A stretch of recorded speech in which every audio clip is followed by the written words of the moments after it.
Folks, I am Ed Overstreet. Welcome to the Night Sky Imaging YouTube channel. And we're going outside real quick and take a look at our star. And hopefully we'll be able to get some enough images in to get a time lapse of the eruption on the rim of the sun, a nice prom. So here we go.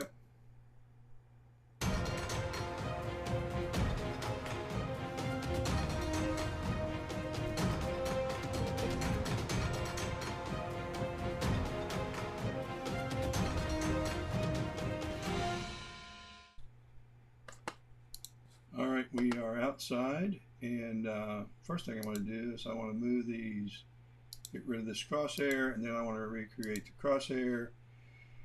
And I want to show you the part of the sun that I have been intrigued by. I need to run up the exposure, and it's this prom right here that it's a monster. It's real exciting to be a part of this thing. And so at any rate, one other thing I got to do before we come back to this, so just 1 second here.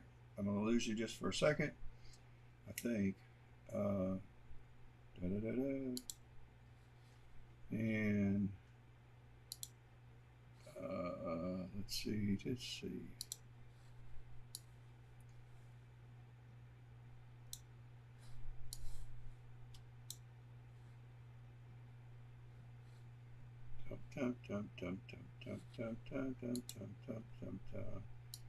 Whoa, there it is. Well, that ain't gonna work. But at any rate, this is the part of the sun that we are interested in and fascinated by. So let's see what we can do. I got to do a couple of things though before I get started. I need to focus better. So let me run this down. In order to get both the prom and the surface, I'm going to have to take an exposure kind of like this, and then manipulate the exposure using IMPPG so that the black sky turns white and the prom is revealed. And that's pretty easy, really easy to do. And it's easy to do it in a batch process. So I want to use this reference point to center this sunspot right here. And so let me see which way I need to go. That's not it. And let's go up this way. And up a little bit. Okay, this is kind of where I want to start, and I'm going to go up to capture. I'm going to click on start capture. No, I'm not. Let's see if we can improve focus somewhat. So to do that, I'm going to move out 10 steps. And I'm going to move out another 10. I'll move out another 10, and I don't see any improvement. If anything, it's worse. So that's the wrong way. So let's go in 10 steps. Let's go back to where we started, another in 10 steps. Actually, I think we started here. And so let's go 10 more steps in. I may be as focused as I can get this. No, that's a little better. That's a lot better. Alrighty. So we're going to stop right here and head just a little north. And let's go now to capture, and let's start the time lapse. No, we're not. I jumped the gun. I'm so excited. Our power just came on. We had a car that ran into equipment at 6:59 this morning, and Duke Energy just got it turned on. So we've been without, and I can see the sun. That's the way it always happens. All right, let me make sure I've got. Yesterday I was able to take a picture of this prominence, and it's still active. So this is going to be 8, 27, 2, 2, solar, and when I have to retake flats because I've moved my I reoriented my camera and still don't have it right. It needs to be over here. Okay, we got to go back north a little bit. Now south. I really want to kind of keep that sunspot in the center of my crosshairs. That's my reference point. Okay, now we're going to go back to capture, start capture, and let's do how many? Let's do 500 frames. I tell you, we have bad scene. Let's do 600. Let's do 700 frames, and let's make this sequence 200. See if we can't get 200 in, and let's see what time it's 12. One other thing, I may not be able to do any. Let me look and see what time the sun is going to transit. We got off to such a late start. Bummer.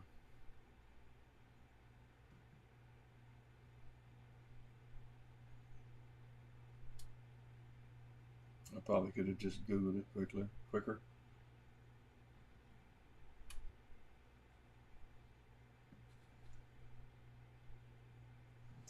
And let's sun, and let's see, there it is there. And what time is it going to transit? Let's find out. It's about 1:30 usually. 1 o'clock. So I got 12. I have an hour. And then I'll have to flip them out, and that I'll be better off trying to do the. If clouds will leave us alone, they usually come in the afternoon. I'll be better off just waiting to the transit and coming back live than if the clouds aren't here. But I'll be wasting my time. But let's go ahead and just take a look at the. Let's go ahead and take a look at our star, and we're going to cancel this. That's how I would have done it, though. I'll back up a little bit. I would have had an interval of between 20 and 30 seconds between captures. And I would have sit here and nudged the mount to keep it in the center between captures. That 25 seconds comes in handy for me to kind of reposition this. And I tell you why it's important that you kind of keep it as close to these crosshairs as possible, your reference. And because if you don't, there's going to have to be some cropping, and if it bounces all over the place because you leave the computer and you come back in 15 minutes and your crosshairs are up here and you're recentered for the next group, and what's going to happen is that there'll be such a major crop you may lose your feature. So I try to make sure that I have this as centered as possible. And I'll just stay with the telescope and knock off 2 hours of watching a movie. I have a little television set that sits right to the left of me, and I just beam up a movie on Netflix, watch it, and keep one eye on this and babysit it. So that's what I do. But we can go ahead and cancel this. I'm going to evaluate the sky, and I will try then to make a decision on whether I'm going to do a time lapse. Before we do that, though, let's go ahead and let's make a capture of about so scene. So let's make a quick capture of, let's go ahead and do 1,000 frames. I usually do around 500.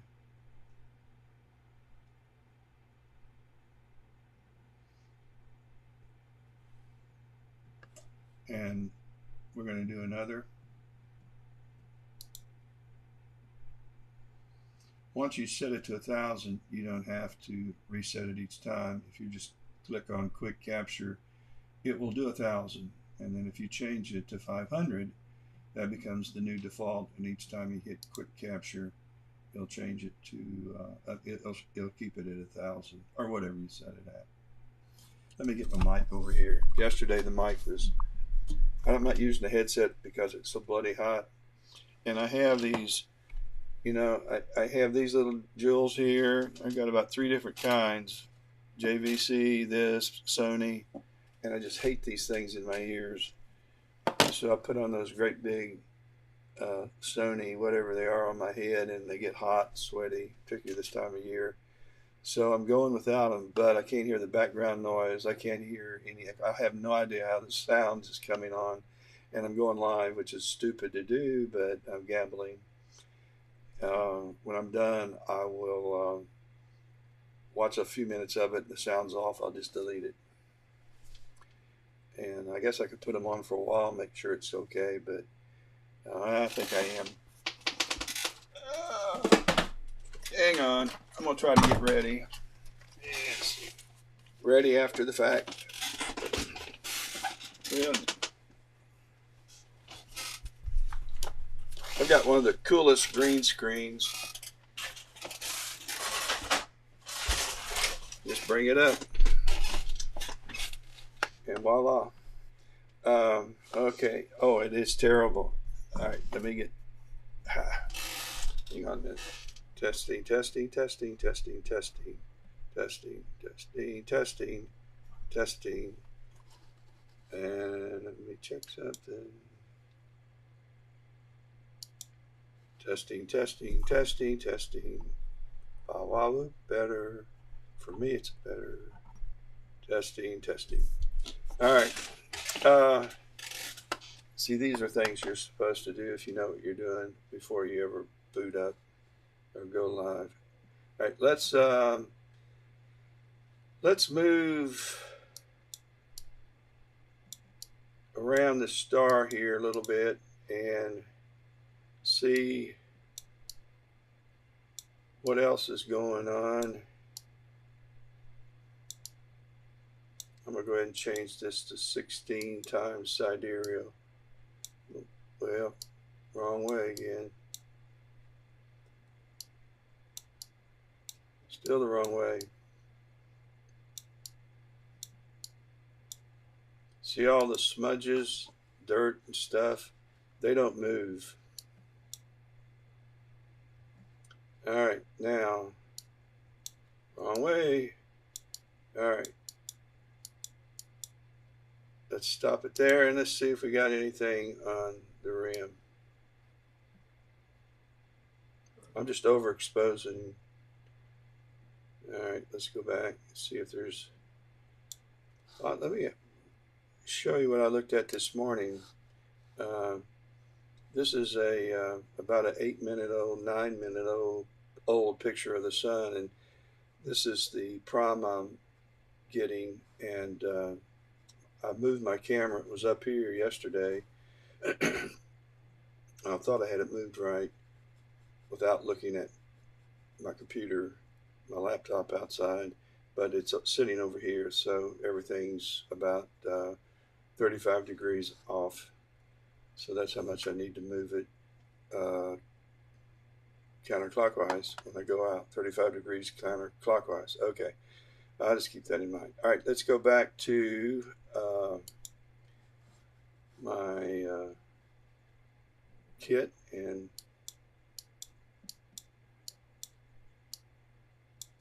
yep.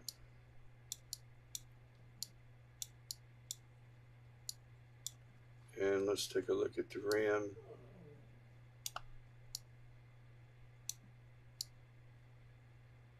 Nothing there remarkable. Really, the great feature is the one I just showed you.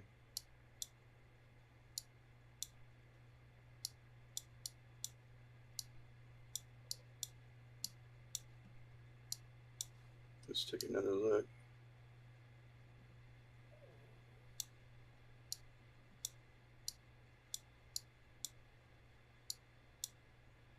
Oh.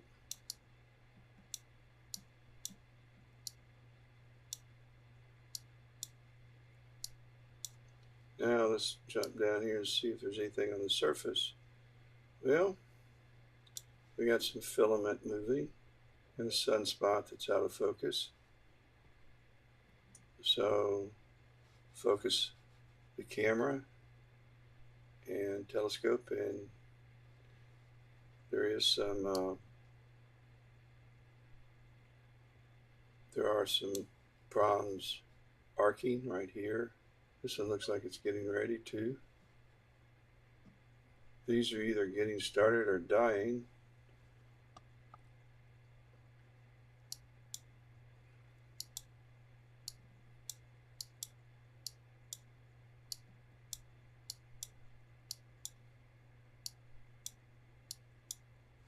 Okay, let's drop this down and see if there's any. Ooh, I remember this from yesterday. This was a hot spot. I bet it was a doozy 2 or 3 days ago when it would be about here in this area. Hmm.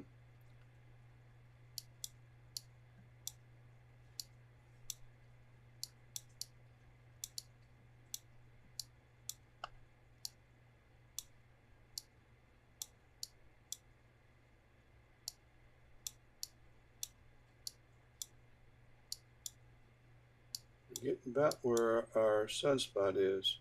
So I'm not our sunspot, our prom. There's nothing there. Okay.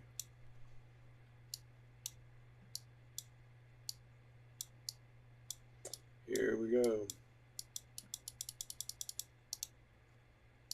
This is it, guys. This is where we want to be.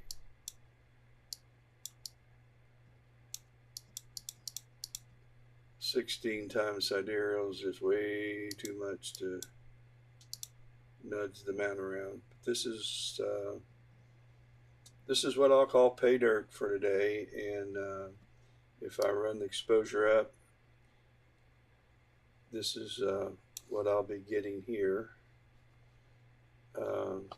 So a lot of people like to take a picture of the prominence this way, knowing that they're overexposing the sun, which is fine because they never intend to use it. Then a lot of imagers then will take a picture, back this up, and take a peak expose for the surface and take this picture, and then they bring them into Photoshop and they prepare each one separately. Then they layer through blending layers. They center.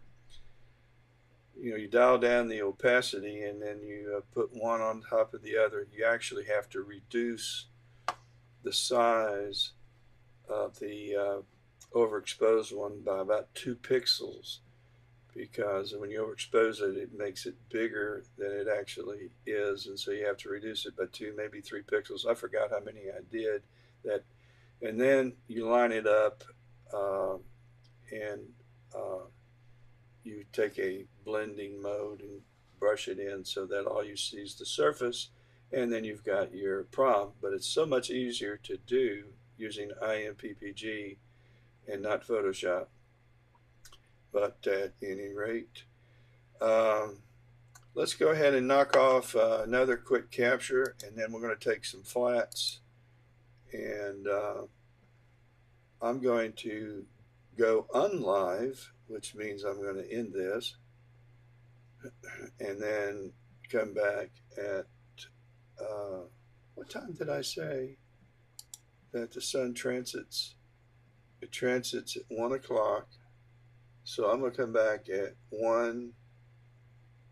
I'll flip them out and get it all centered, and then we'll come back at 1 o'clock, and I'll evaluate the skies, and I will probably try to reorient when we flip it, it's going to be up here anyway.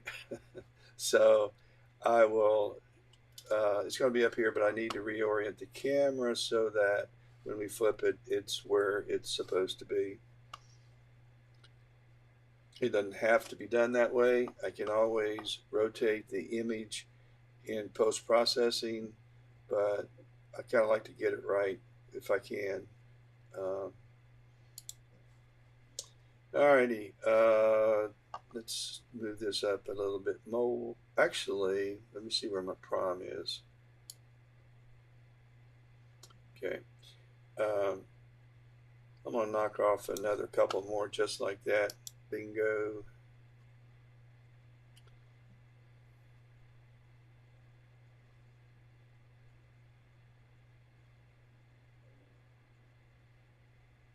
Bingo. I'm watching down here. Um, and we're capturing, kind of slowed down. Why have we slowed down? I'm only at 83 frames per second for some reason. I usually run around 125, and I'm usually imaging at about 12 milliseconds, and I have the ISO at 100, but I mean not the ISO, but the gain at 100. But it's there, and that's fine. We'll work with that. Now I'm going to take a couple of flats, and I want to change the name here to, so I can easily identify them. Let's move north and east and north some more. I want to fill up the screen. I've got a, right behind me, I have a filter I can put over the end of the telescope, and it blurs it so that I can take flats. But this works just as well if you can fill in the whole screen. If you've got sky, then you need to have a blurring filter. So now that I can fill in the whole screen, I'm going to go down here and I'm going to change the steps up to 1000, and I'm going to, let's go out 1000 steps, which will blur it. Now all you're seeing really are the crud dust bunnies that are on my optical train somewhere, probably on the quark chromosphere. So let's go up and take 500 frames, and these will be called flats. And then when I process an auto stackered, I will create a master flat first. Tell you what we'll do, we'll process one of the pictures. I did that yesterday. We'll do it again. And we're doing it on a very, very slow computer. Okay, now we're going to move back in 1000 steps. And in theory, we ought to be focused.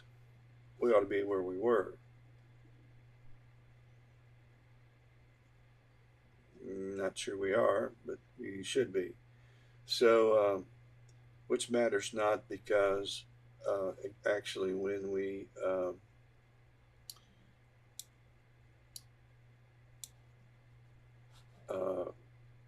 come back out at 1 o'clock, I'll refocus everything anyway. One thing that does happen when you're imaging the sun is, or actually two things. One is you have the feeling that you're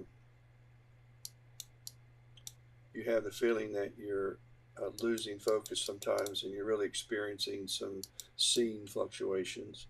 That's one thing. And the other thing, you are losing focus due to the heat buildup in the barrel of your telescope and your focuser, and it just creates problems you have to adjust for. So knowing what's seen and knowing what's actual focusing is pretty easy. If you look at your dust bunnies and your target is moving around your dust bunnies, kind of like it is right now, that's seen. And so that's just atmospheric dispersion. That's just interference, thermal interference, winds. Just between here, my sensor and the sun, a whole lot's going on. So if the sun is moving, but these sunspots, which are fixed on my optical train, aren't, that's scene related. But if you've got what seems to be a pretty steady sun in place and you still see it still looks blurry, that's probably your focus.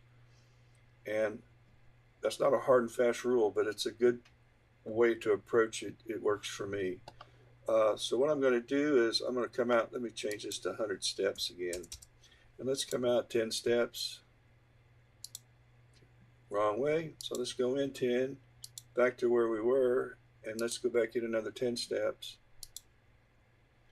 And another 10 steps. Until last week, all of my telescopes were inside. I took everything apart and re-greased, and I did that. I've been doing that since the clouds have been interfering with any type of imaging at all. So I just decided to work on them, and I just left them inside. And then last week I took everything outside and set it up because I'm anticipating some cooler weather and being able to do some imaging. And so turning on the solar scope yesterday was the first time I've been able to do it. It's the first time I've been able to see the sun, although it was through clouds. And today there weren't any clouds this morning, none. And our power was out. And I have to run power to the mount. And I don't use battery. I have AC that's connected to the mount. All of that up there on the hill where my observatory is all. So when I lost power, and I could have taken one of these battery things out there, but I needed to be able to connect through Wi-Fi inside, so I just, whatever. And then he turned it back on. Wasn't supposed to be on until 6 o'clock tonight, but for reasons, thank you, Sky. They did come on. So I'm hoping to get some imaging in today and maybe even tonight. Our astronomy club is going to go ahead with the star party tonight. I'm not going. It's too far away for me to go, and I know clouds are going to be around. All right, let's process this image. I'm going to open up AutoStacker.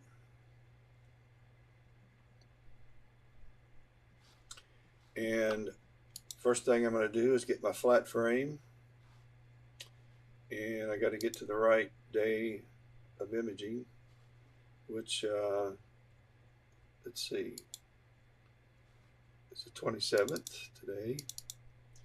And I want my flats. Anyone will do.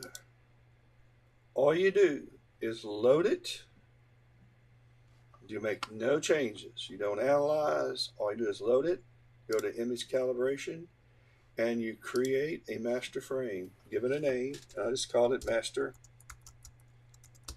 flat, and I need to go back to the day's directory. I'm at yesterday's directory where I shot flats then to the 27th. And here's my flats. So here's my master flat. Now, it's going to save it. By the way, I mentioned yesterday when I was imaging the sun, the laptop I'm using, I think the processor is as old as the 8086 processors. It's an old one, old laptop, but can't afford new ones. And by the way, the telescope I'm using is an Astrotech 65 EDQ, and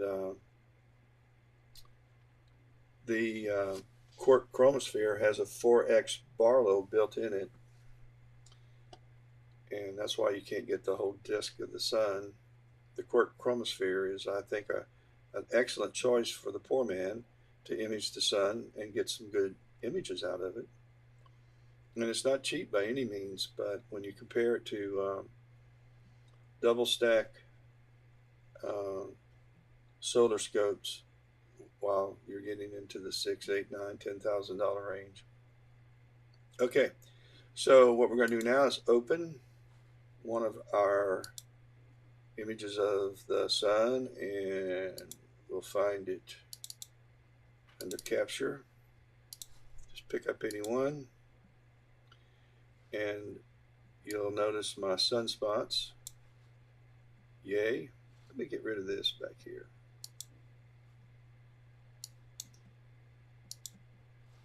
And so here are the sunspots I have to get rid of. So the first thing I'm going to do is I'm going to go to image calibration, and I'm going to load that master flat that I just saved.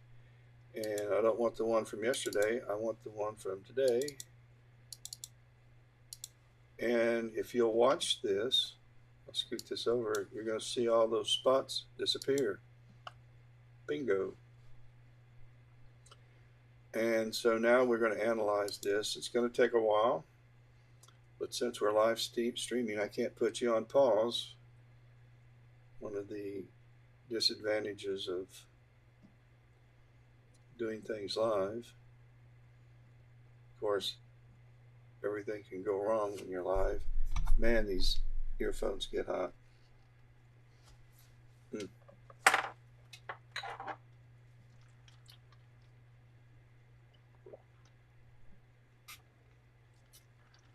I am super stoked by the this big time prom that's coming off, and I hope I can get a couple hours. Well, it'd be great to get from 1 to get 3 hours in from 1 to 4. I can watch some football while oh, that'd be a perfect afternoon.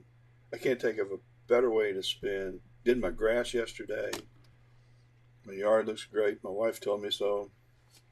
That's the only person I have to approve.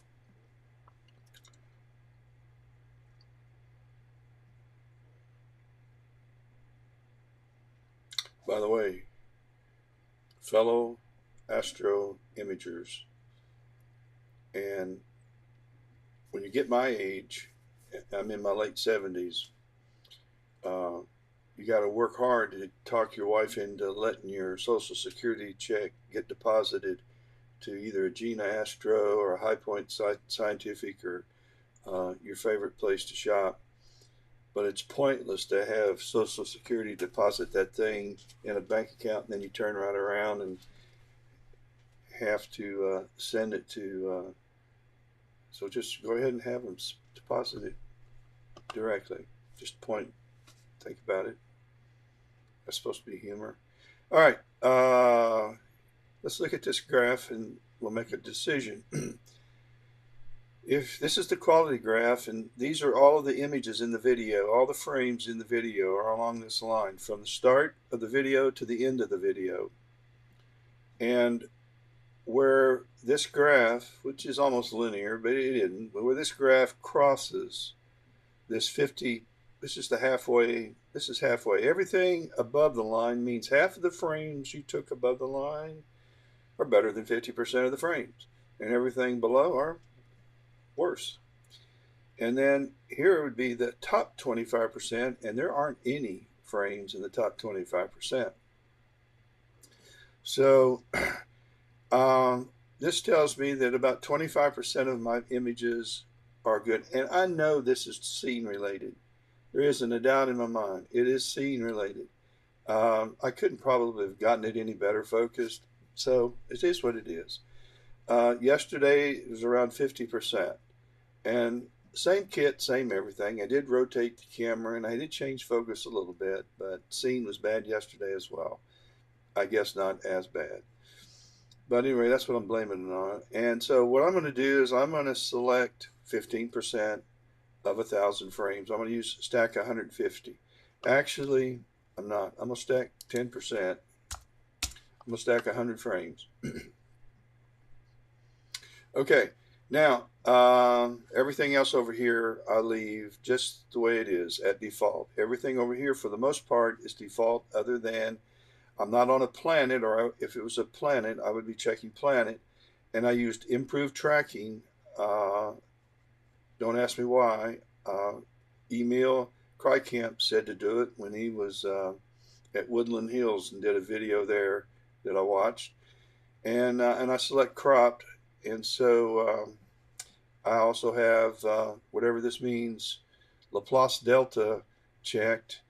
Now I have varied the noise robust, and I think it defaults to 5, and nope, we wanted 6. Although I'm monochrome, doesn't really matter. Um, I have local checked and auto size. So everything over here is pretty much what I use each and every time. The only thing I vary is I'll pick 10%. I could have typed in 100 frames.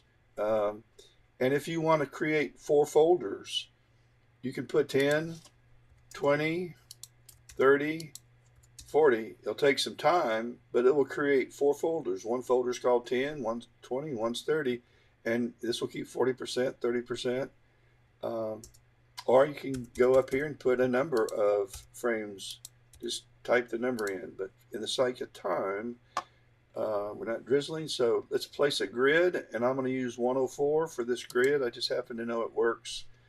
And I may sometimes come out here and add some other boxes, because this thing, when I do a time lapse, it moves around, and I want to make sure that if it does move around, these boxes catch that prom. Okay, so let's stack it. This is what takes time, but once again, there isn't a whole lot I can do. We can, while it's doing this,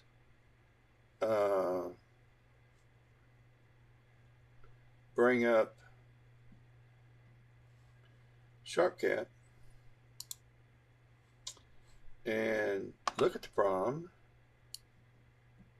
This is what I hope I get a good reveal for. I want to see that, and let's take this back down to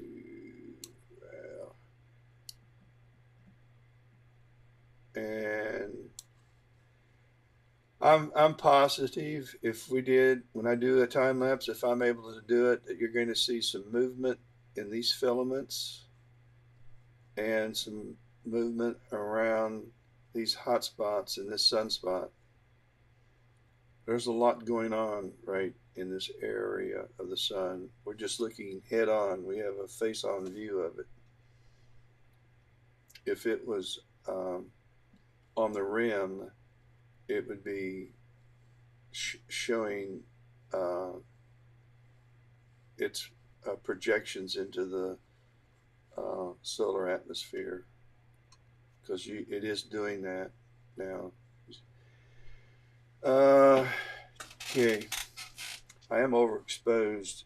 I can tell it from up here I'm overexposed, but generally I would crop this image probably. I'd want to keep this filament and this filament. I'd probably go up here and crop this image, keeping my prom, so I'm not too awfully worried about it.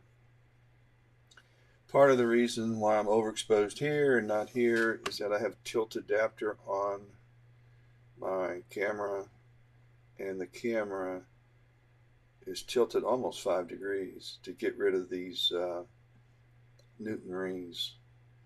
So let's go back and see if Auto Stacker's any closer to finishing it. It is not trucking along very fast.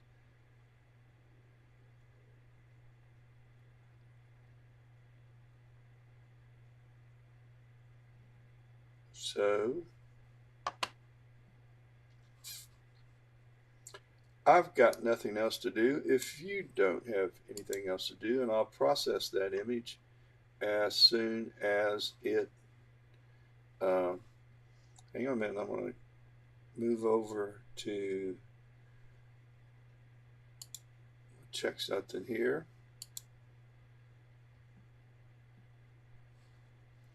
I don't like that background. I don't like that background. Let's pick Andromeda.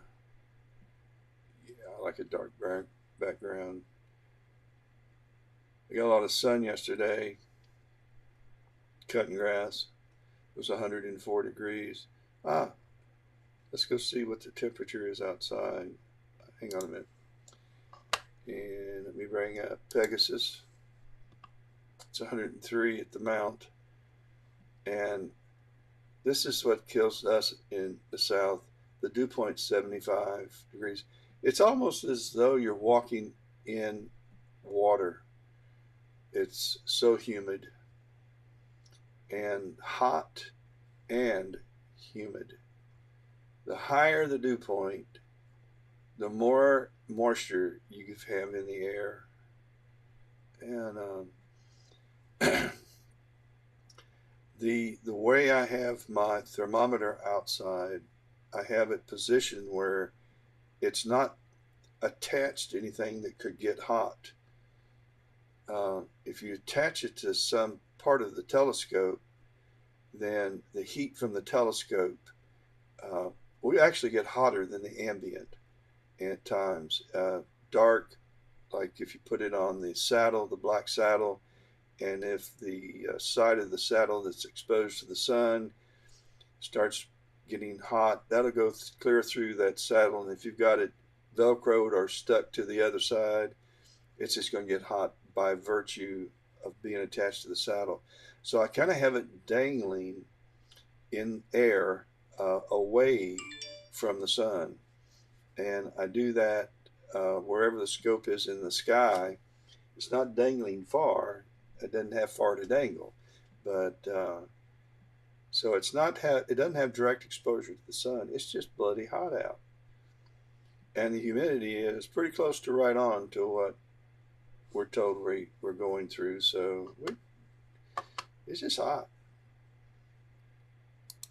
And we're not the only place that's hot, but we're hot. All right, let's go back to AutoStacker. And we have made some progress, but stacking takes a while. So I guess I ought to think about, I've got two laptops behind me for, I have a laptop for each pier. I have two piers outside. Let me show you that. Where is it?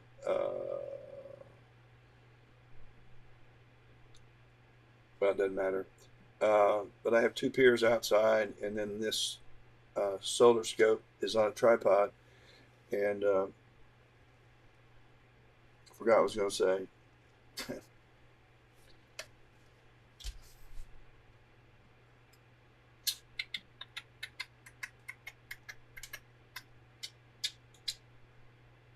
I have no idea where I was going.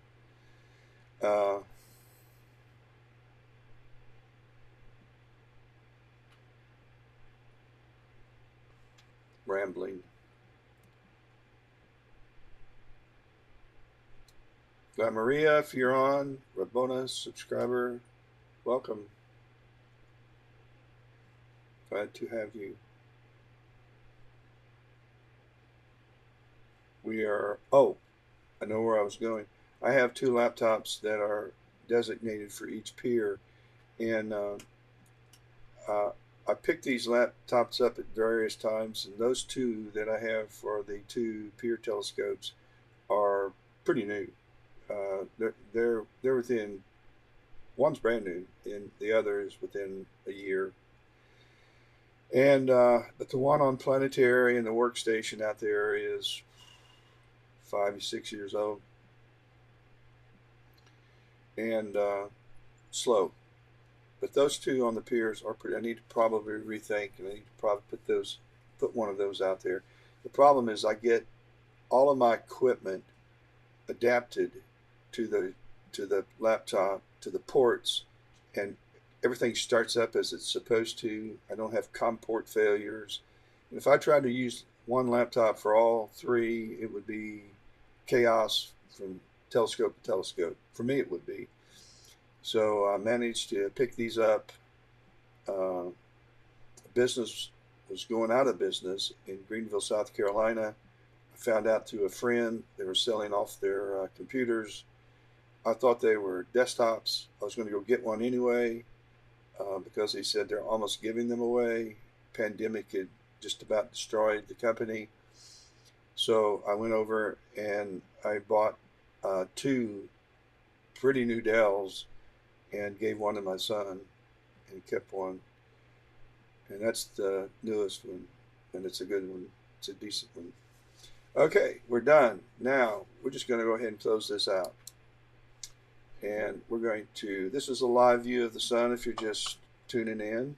And I'm going to pass time for a few minutes, go flip the mount at about 5 after 1, go live again, and do a time lapse.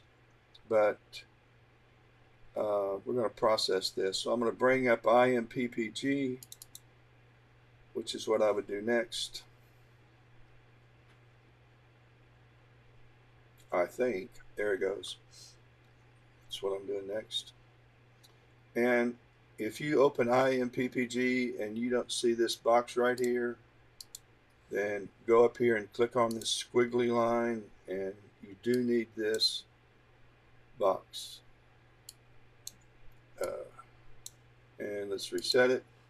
So let's open this image that we just did. It should be in a folder called 10%. So we want to go to planetary 27, capture 10%, and there is the TIFF file. And it's filling up too much real estate. So let's bring it down here. And I've lost my curve. And there's a way to bring it up, and I forgot how to do it. I have done this before, and you can't shut this down and bring it up and get it either. What did I do to get my curve back? Isn't that a movie? Let's just try quitting. That doesn't work though. I've been here before. Yeah, it does not work. Alright, and it's real easy. View, tone curve. No. View. I think that's what it was.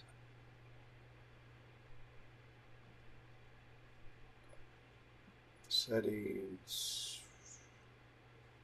Tone curve. I don't want the tone curve editor. I want the tone curve.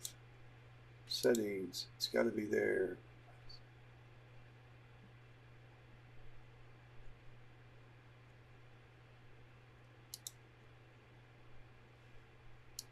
Oh, edit.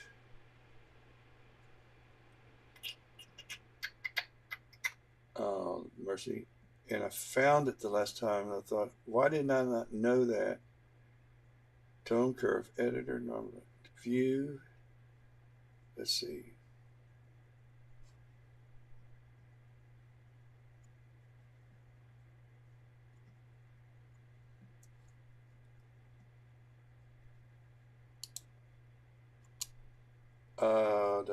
It isn't down here, guys. I thought the same thing.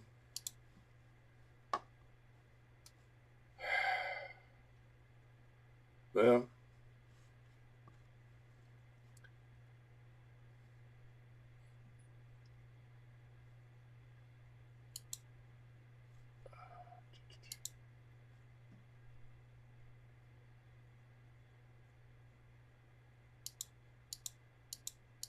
we'll just click on everything.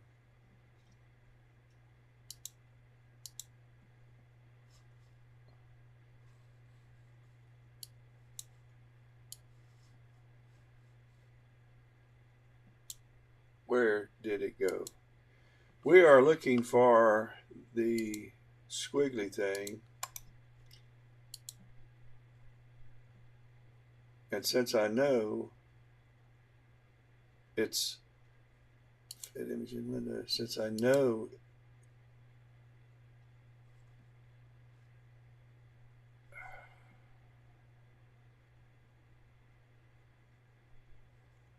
here's the tone curve editor. Reset tone curve. Golly. All right, here we go. Now, let's load our image, and let's see if I can keep from screwing that up. Well, if it ever happens to you, you know where it is. So, There's our image. We got to reduce the size. Now, I have a slow processor, but I'm going to go ahead and process it, the whole thing, instead of just what's in this box.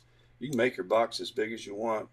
If you decide to do a box, make sure you include, see how the histogram looks? That histogram won't work for what we want to do. I got to back this histogram all the way over here to do what I want to do. So what you're going to have to do is include some of the sky, about half the sky, half this, and then it'll move it over. So if you're only going to do a portion, and the only reason why you would do a portion is that this takes up so much computer processing power, and so you just process a small portion. Well, I'm going to process the whole daggone thing by going up here to edit, select and process all, and that box goes away. Go away, box. There, it went away. And my histogram comes over here where I want it. Now, my goal is to see the histogram and to see the sun, and I want the sunspots to be dark and not white. And if you do an inversion, you can bring out the sunspot by manipulating the curve, and you can do it, and you can also see your sunspots, but they're white. I hate that, but you can play around and probably have some fun with it and come out with a decent image. What I'm going to do though is I'm going to put an anchor point. I follow this histogram over to where it starts coming down, and then it starts the level, and it come right straight down, and I'm going to put an anchor point about right there. I'm going to grab it in the middle, and I'm going to bring it up and include all of those pixels. I'm going to probably drag this one over where I'm not clipping anything yet. About the, I probably did this then. I don't want to create, I'm creating an artifact down here which might be cropped, but now I've got to bring out my prom, and I about got it. But that's going to happen right here with this anchor point right here.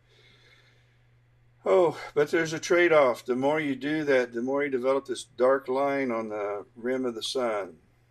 So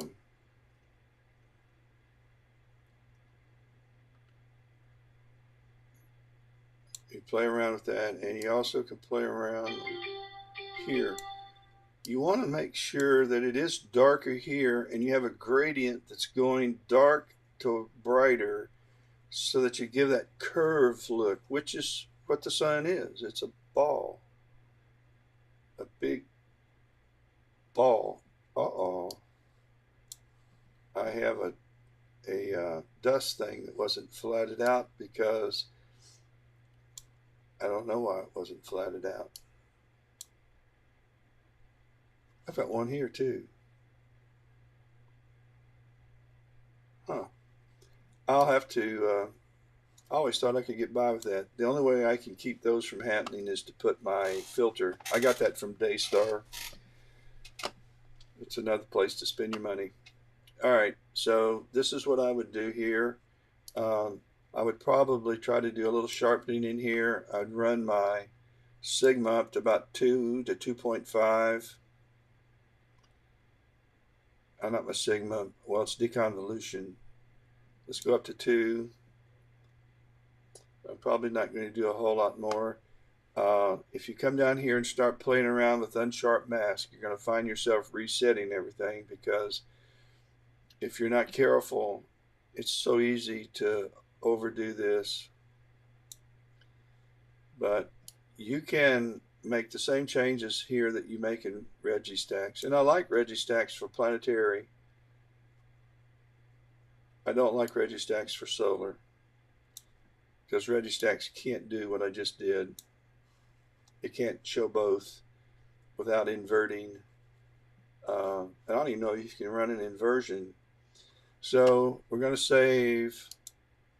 Now, if I was doing a time lapse, I would save this process setting, which is this curve, and whatever settings I made here. And I would save those because I'd be applying those using a batch. I would run batch processing and load all of my TIFF files up that AutoStacker took, and then I would load the batch processing and save them to another directory where I'd align them, and I'd probably quickly run a movie to make sure it's going to be worth keeping. So before I go invest a lot of time going either into Lightroom, Photoshop. In my case, I prefer PixInsight because I've learned how to do linear fit. That's so cool. Did a video on it where you match your exposure from one place to the other. So whatever luminosity level on this pixel, if this is my reference, it's going to make all the same pixel in every image I took the same level of luminosity. So there's no flicker when you run your time lapse, which is pretty cool. All right, folks. Well, I'm going to shut down, grab lunch, check the skies. If the clouds are nowhere to be found like they were earlier, then I'm going to go live again about 1:10, and I'm going to try to get 2, maybe 3 hours in and time lapse this thing right here, and hopefully we'll be able to see some cool stuff here, some cool stuff here, and then I'll take a new set of flats so I don't have this to look at. I'm glad I did this. Took this shot and processed this image before this afternoon. All right, well, that being said, I'll catch you later on this afternoon if the skies will allow for it. Other than that, if you enjoy any of this, like any of this, consider subscribing, and I appreciate it, and liking it. I've had this now just slightly over a year, and I enjoy doing these. I enjoy doing live. Don't like to do the recorded as much, but there's a lot of processing steps that take so much time between steps that you almost have to do all of them live. I mean, record them to keep people from having to sit to them. My videos are so long anyway. I wouldn't watch them if it were me. I wouldn't subscribe to me if I were me. I hate to say that, but I doubt I would. I don't know. I don't know. I should have said that, but I can certainly understand. That being said, catch you later before I do any more self-deprecation.